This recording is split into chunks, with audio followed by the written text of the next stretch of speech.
رسوله الكريم أما بعد قال النبي صلى الله تعالى عليه وسلم لا طاعة لمخلوق في معصية الخالق صدق اللہ العظیم۔ اس حدیث مبارکہ کے اندر پیارے پیغمبر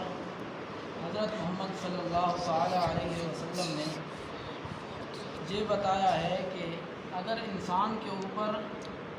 ایک وقت آ جائے کہ اللہ رب العزت اور مخلوق کی اطاعت میں جب تقابل اور تصادم آ جائے تو اس وقت کیا کرنا ہے، یعنی کہ انسان کے اوپر زندگی کے اندر بعض اوقات ایسا مرحلہ آتا ہے کہ ایک طرف اللہ رب العزت کی رضا ہوتی ہے اور دوسری طرف ماں باپ آ جاتے ہیں، کبھی ایک طرف اللہ رب العزت کا حکم آ جاتا ہے اور اس کے مقابلے میں اولاد کی مجبوری آ جاتی ہے، کبھی اللہ رب العزت کا حکم ایک طرف سے آتا ہے، دوسری طرف خاندان ہوتا ہے، رشتہ دار ہوتے ہیں اور بظاہر انسان اپنی عزت کو آڑ بنا لیتا ہے، تو اس وقت آدمی کیا کرنا چاہیے آدمی کو؟ تو فرمایا لا طاعۃ لمخلوق فی معصیۃ الخالق، کہ جب اس قسم کا معاملہ تمہارے لیے آ جائے تو اللہ رب العزت کی اطاعت کے مقابلے میں مخلوق کے کسی فرد کی کوئی اطاعت نہیں، یعنی کہ اگر ایک طرف اللہ رب العزت کا حکم ہے کہ آپ نے یہ کرنا ہے، دوسری طرف ہمارے رسوم ہیں، ہمارے رواج ہیں، ہمارے تعلقات ہیں، جیسا کہ آج کے دور میں شادی کی کئی رسوم ایسی ہیں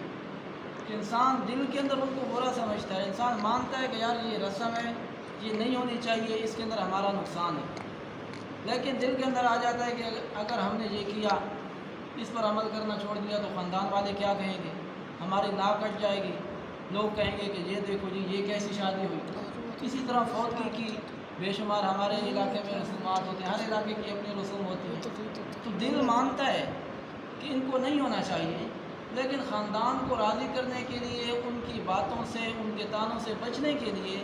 ہم بادل نخواستہ ان پر عمل کرتے ہیں۔ اسی طریقے سے اور بھی کئی مقام آتے ہیں کہ اولاد کی محبت میں آ کر انسان کئی باتیں، مثال کے طور پر شادی ہو رہی ہے،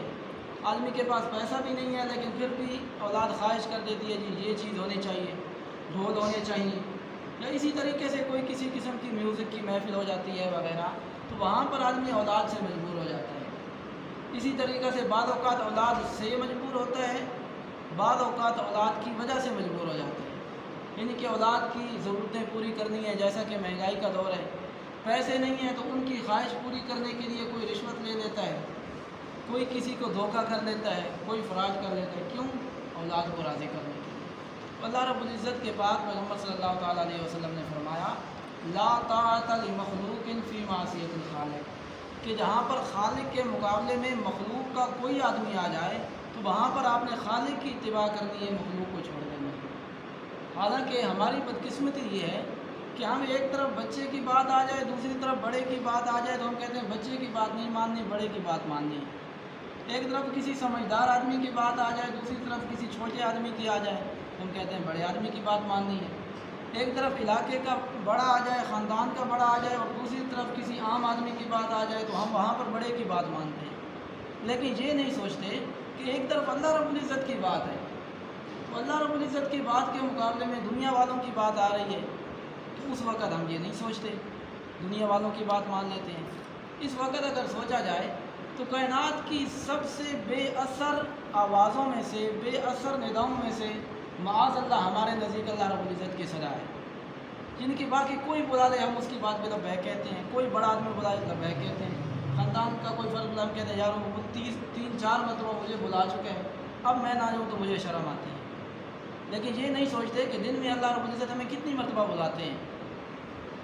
کئی مرتبہ 5 مرتبہ ہمیں بلاتے ہیں اور اذان کے اندر کئی دفعہ بلاتے ہیں،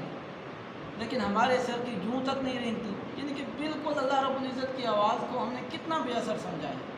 یہ انسان کی بہت بڑی بدقسمتی ہے، اس لیے جہاں پر بھی اللہ رب العزت کی اطاعت کے مقابلے میں، اللہ کی رضا کے مقابلے میں مخلوق کی رضا آ جائے تو ہم نے وہاں پر اللہ رب العزت کو راضی کرنا ہے، مخلوق ناراض ہوتی ہے تو ہو جائے، ہمارا اللہ ناراض نہ ہو۔ اللہ رب العزت ہمیں اپنی رضامندی والے اعمال کی توفیق عطا فرمائے۔ وما علینا الا